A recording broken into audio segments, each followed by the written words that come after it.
and welcome to the podcast. Today we are joined by farm business consultant Alex Green, and he's going to talk to us about how SFI fits in with arable farming. Welcome to the podcast, Alex.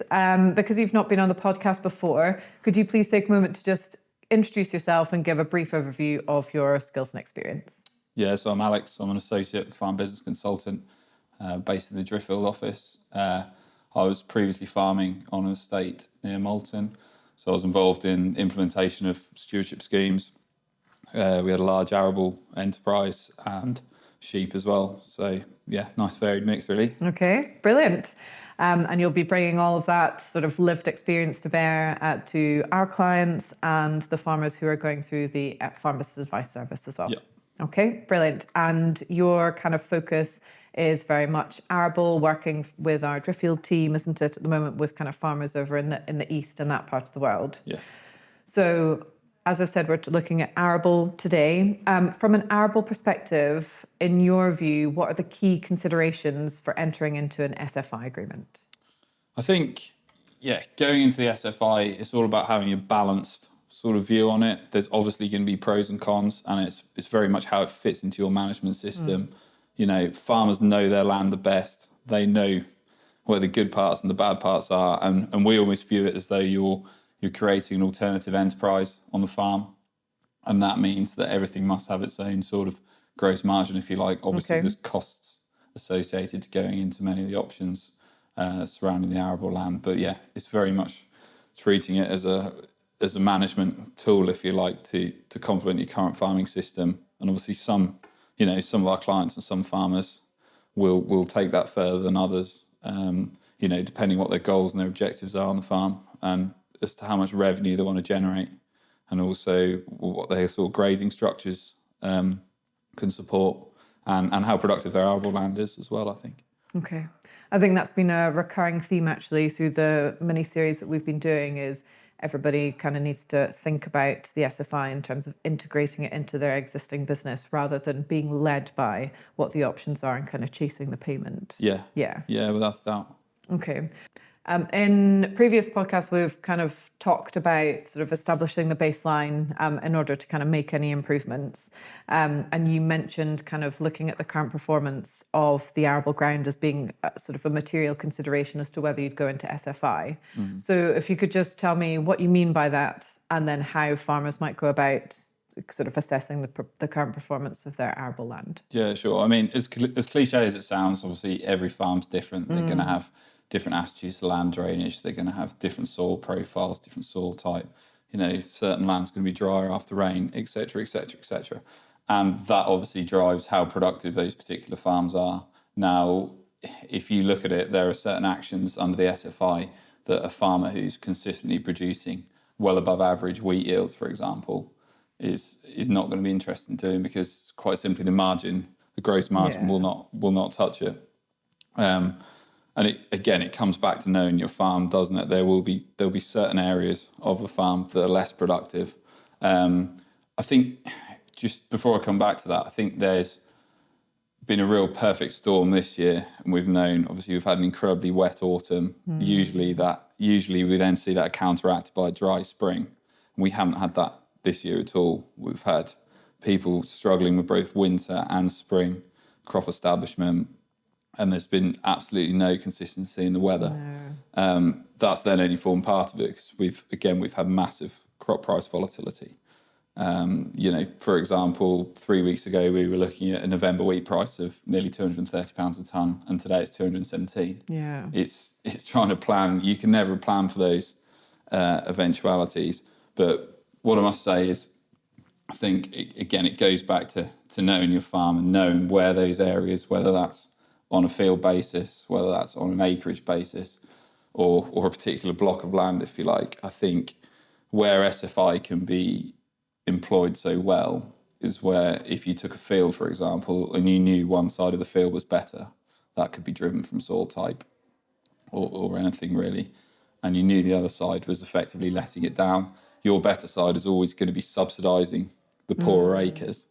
And I think where SFI can really come into play and be really effective is if you could look at, theoretically, if you know your costs, which is, again, very important, and you know that you could replace that area that's letting you down with SFI. Yeah.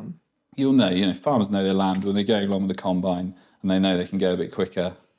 They know it's always, they've got yield mapping, they're going through it with the sprayer multiple times a year. I think that's where SFI can be used to bring that overall margin up, whether that's per acre, per field, per crop. I think that's where I see it being used well in terms of the arable actions. And that's where the scheme gives you the flexibility. That's one of the benefits, isn't it? Is that it's got loads of flexibility within it so that farmers can make those choices. Yeah. I suppose as well, when you're talking about the unprecedented year we've had, a lot of farmers will be looking at bringing in SFI to manage risk as well, where they can have a guaranteed payment in times when there's so much volatility, and particularly in those areas that are less, yield less well. It's going to make a bit of a difference to their bottom line. Yeah, I think there's an element of de-risking. I mean, ultimately, as farmers, sort of, we're all there to grow food and provide food, and I think that has to be a serious consideration, both obviously politically and from a business point of view as well. I don't think we've lost sight of that. I know a lot of the involvement I've had with SFI and a lot of the people I speak to on farms, they tend to be very much of the mind that they want to keep a productive holding. And they want to try and, make it as productive as possible. And then the SFI is sort of fitting around that. They're not working their farming objectives towards SFI. They're just using that, again, on an enterprise level, as long as the costs add up, to complement what they're already doing. And I think that's very important, particularly in a mixed farming system as well, where you're integrating grassland into the arable rotation. Okay, so you've mentioned, Alex, the half of the field that's not performing as well, and bringing SFI in to kind of achieve a margin on that bit of land. So what actions would be appropriate in that situation? So there's obviously a number of field-based actions under the SFI that sort of with varying payments as well, which is something that needs to be considered. When we look at what we call the 2023 scheme that we've just sort of come out of, if you like, anyone now going into SFI is looking to do an expression of interest up until the 22nd of July. From there on, it becomes mainstream. So if we look forward now into the expanded offer, actions such as num3, which is legume fallow, or C num3 now, can't be used in a rotational manner anymore. Okay. So previously, it was quite an attractive option for growers that maybe wanted to drop all-seed rape. They see in this country, we tend to, especially on heavy land, there is a limited choice of heavy land break crops. All-seed rape tended to be a mainstay in terms of the gross margin it produced in a normal year. But because of obviously flea beetle, weather pressures, obviously huge price decline as well, and just the overall volatility of the crop, people were starting to move away, and people were looking to use their legume fallow as a 1 year break as part of the rotation. To replace that. Obviously, the big difference between SFI and, say, using the old AB15 in a mid-tier scheme is the fact that you can reduce the size of the action after the anniversary years of the agreement. So you could reduce your legume fallow after year one by a maximum of 50%. Okay. Or you could improve it sort of thereafter. You could have more that to fit in with your sort of mosaic rotation, if you'd like. That's no longer the case, so I won't dwell on that. But that is a bit of a con in terms of how that could have fitted in. Yeah. But there is some other actions that can be appropriate. Obviously, the big paying one, £853 a hectare, is the winter bird food.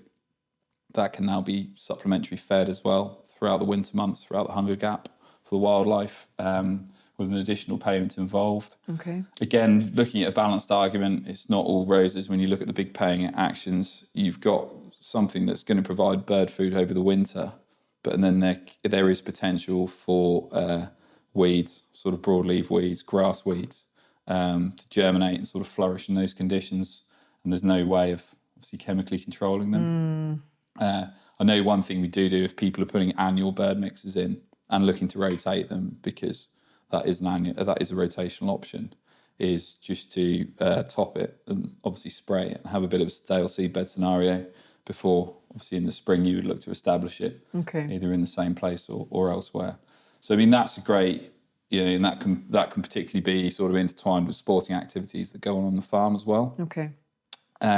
Integration of livestock into arable rotation, that's something I touched on earlier, and I think it's very important. People are tending to look more into that, particularly going down the sort of regenerative route, where they're sort of strip grazing, or they're doing rotational grazing, and the herbal layers have played quite a large part in that. Okay. I know they've been discussed at great length sort of within the firm before, but they do have a nitrogen cap now of 40 kilos a hectare. Yeah. But by rights, with the legume and the herb sort of composition in the seed mixes, they should really be sort of feeding themselves. They're great for soil health, and obviously they make up a fantastic component of a grazing strategy as well. Okay. So I think they're a really good way at £382 a hectare of obviously getting greater value out of your livestock enterprise, and particularly if they use rotationally with arable land. Okay. You're sort of getting the best of both worlds, if you like. So there's quite a bit of flex and opportunity within the options to kind of supplement the sort of potentially more profitable arable activity that's going on on farm. Okay. And then, so that's involves sort of a slight change in management practice. Are there any kind of baseline payments available for the things that farmers are already doing? Yeah, so there's a number of actions available that, like you say, people will be doing already. They can take advantage of, especially ones that come to us and say, look, we don't want to take any productive area either out of production, or they maybe don't want to change what they're currently doing as much. So the most simple one's management payment, and that's sort of in there. You're taking part. That can also go towards if you are requiring any advice or assistance. Obviously, that's a great facility to have. Yeah, that wouldn't leave you out of pocket, and that's an annual payment. There's sort of two other main ones, really. The nutrient management plan. See, if you're red tractor assured, particularly on combinable crop side of things, that's something that you should be doing anyway. Yeah, everyone should have one, absolutely. Yeah, whether that's working with your sort of farm consultant, obviously it's something we offer, or the farm's agronomist tend to be the types of people that are doing those. And that will then pay you, the nutrient management plan will pay you £629 per year for having that, which is, if you're doing it anyway, then it makes sense, doesn't it? Absolutely. And then you've got the integrated pest management plan as well. Okay. That's higher paying. That's £1,129 a year. Okay. And who has to pull that together then? That can be anyone who's basis qualified. Right. Okay. So obviously within the firm, myself and I think 3 others at the moment are basis qualified. Okay. So we can sign those off on people's behalves, and obviously the farm's agronomist as well. Okay. Should they choose to work with him, that's relatively straightforward. Obviously, it's a bit more complicated from an arable point of view in terms of obviously how the business is sort of culturally and chemical controlling the pests and diseases that are present on the farm. From a grassland perspective, I think people often forget that you can have an integrated pest management plan if you're purely a grassland farm. I know we've been seeing a lot of popularity with that at the moment. Obviously, a lot of cultural methods, and then various chemicals employed for spot spraying and things like that. But okay. Great way to access very, very sort of achievable revenue, really, without doing a huge amount. Yeah. And stuff that will be of benefit to your farm kind of in the long term anyway, just to have those plans in place. Definitely. And then you've got your soil management plan. Yeah. Again, the majority of farms will be routinely soil testing, whether that's sort of phosphate, potash, magnesium, and then your pHs. Okay. So obviously incredibly important just for general crop husbandry and soil health, really. Again, you can be paid for that, providing that there's an organic matter element to that testing. Okay. Again, organic matter is a great way of sort of benchmarking your soil health, particularly if you're using a lot of organic manure, things like that. Obviously helping with water percolation, nutrient retention, all of those things. It's a great sort of indicator of soil health. Okay. So then sort of looking at it from that angle, is SFI kind of sort of a gateway or a means by which, if farmers were considering regenerative farming, this might be an option for them if they combine some of the payments with some of the capital grants that were available, perhaps. Yeah, sure. Yeah, it's a great point. I think those that are regenerative farming, I think, will tend to have those tendencies in mind. They've done their research and they've set their sights on whether, indicates improving soil health, again, bringing livestock in, all those sort of parameters that they want to work to. But certainly the SFI can complement them without a doubt. I mean, with the new expanded offer, you're being paid now for no-till drilling. That's for the 3 years. Okay. So you'll be paid annually, but you must be doing that. Otherwise, it's in effect sort of defeating the object if you're then sort of ploughing in the second year, for example. So yeah, that could be disc drill, tine drill. It can't be any drills with the leading tine, so to speak. The coulter will have to be attached to the tine itself. That's where some strip till systems sort of are tripping up with that, I think. Okay. Rightly or wrongly, I don't know. But that's a great way to be paid for something that you're already doing or potentially thinking about doing. Okay. The drills, quite a few people source the drills through the Farming Equipment and Technology Fund. Okay. Which is a great way to obviously get grant-funded equipment on farm if you're looking to do that. Well, and it's good to have these kind of hand in hand, and this is where you're sort of looking at the whole farming system holistically and, sort of marrying up all of these different schemes and grants together to sort of working towards, kind of a long-term aim at the end of the day, isn't it? Yeah, sure. Yeah, and I think, talking about the drills and the technology fund, I think that sort of dovetails in quite nicely with other payments that are available for things like companion cropping.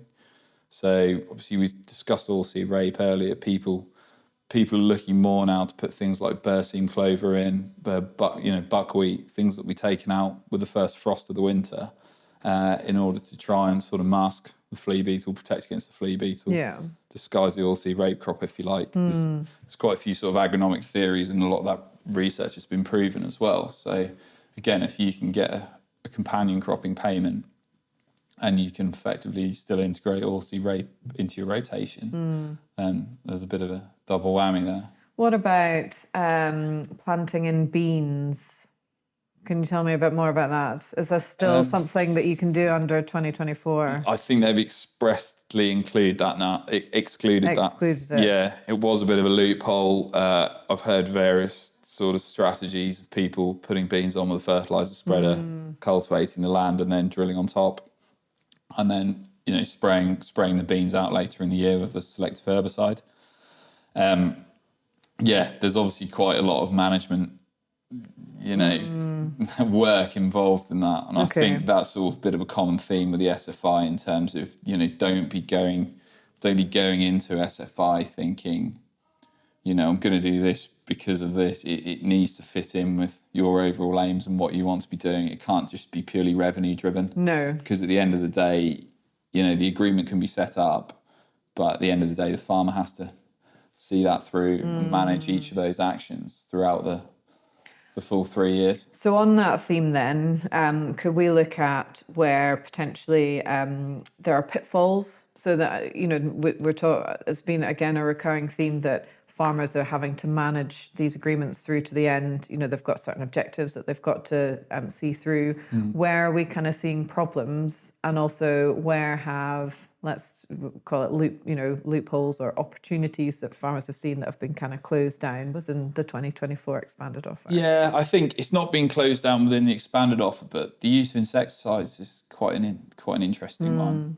I think, it's worth making people aware, those that aren't already aware, is when you go into the no insecticide action, it's for the whole year. So, for example, if you had an agreement that started in June, you would have to make sure that your following crop of the next harvest year, in effect, also wasn't requiring insecticide. I mean, it's a great way to add value to the farm and add value to that crop, particularly things like spring cropping, where the tendency to use insecticide might be a bit less. Later drilled wheat, for example, and obviously some people just opt to take the risks, particularly if you're further north. There's maybe slight less risk of aphids and obviously the subsequent BYDV that comes with it. So, but again, that's very much focuses on the individual farmer, what their attitude to risk is, and whether they want to Okay. take the risk, if you like, in terms of the payment. But certainly that's something we've seen a lot of uptake with. So the no insecticide rule would be great for people who are already, in regenerative farming system. Yeah, quite a few people with sort of regenerative systems, and obviously people that are farming conventionally are very much sort of maybe starting to reduce the amount of insecticide they're using, again, depending on their cropping. And I think also from the regenerative side of things, there's a lot more opportunities in terms of the use of cover crops now.